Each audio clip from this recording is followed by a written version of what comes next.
ایک آدمی پاکستان سے ترکیہ کے راستے سے گدھے پر پتہ نہیں 2 مہینے لگے کتنے مہینے لگے.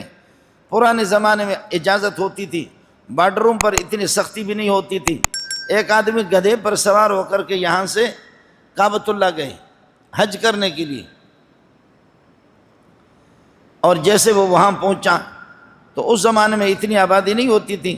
کعبۃ اللہ سے دور اپنے گدھے کو باندھا، اور باندھنے کے بعد پھر جیسے کعبۃ اللہ کی طرف چل رہا ہے متوجہ ہو کر کے رونے لگے.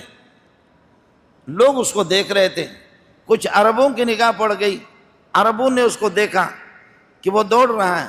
دوڑتے ہوئے جا کر کے اس نے طواف کیا، اور طواف کرنے کے بعد پھر اس نے صفا مروہ کی سعی بھی کر لی.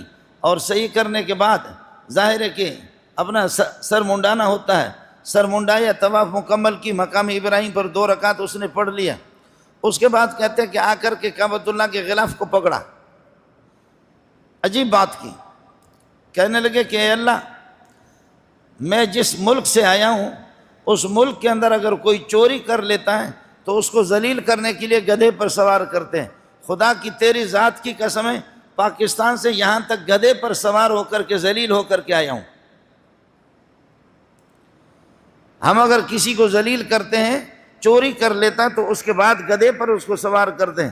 خدایا پاکستان سے لے کر کے یہاں تک گلی گلی کوچوں کوچوں میں بیابانوں میں صحراؤں میں ٹھوکر کھا رہا ہوں، گدھے پر سوار ہو کر کے آیا ہوں. اے اللہ، جب ہم کسی چور کو ذلیل کرتے تو اس کے کپڑے اتارتے ہیں. میرے کپڑے بھی اتر گئے حج کے لیے. میں حج پہ آیا ہوں، میں نے اپنے کپڑے بھی اتار دیے. اور پھر یہ کہ ہم کسی کو ذلیل کرتے ہیں تو اس کو یہ ہے کہ اس کا سر منڈا دیتے. خدایا میں نے سر بھی منڈایا، نہ مجھے شلوار پہننے کی اجازت، نہ مجھے قمیص پہننے کی اجازت، سر بھی میں نے منڈا دیا، گدھے پر سوار ہو کر کے آیا. اس سے بڑی رسوائی میرے لیے رہا کیا؟ کچھ بھی نہیں رہا. خدایا جب میں نے اس مقام تک میں پہنچ گیا، اب تیری مرضی ہے کہ مجھے بخش دو یا مجھے نہ بخش دو، جہنم کے حوالے کر دو، آپ کی مرضی ہے.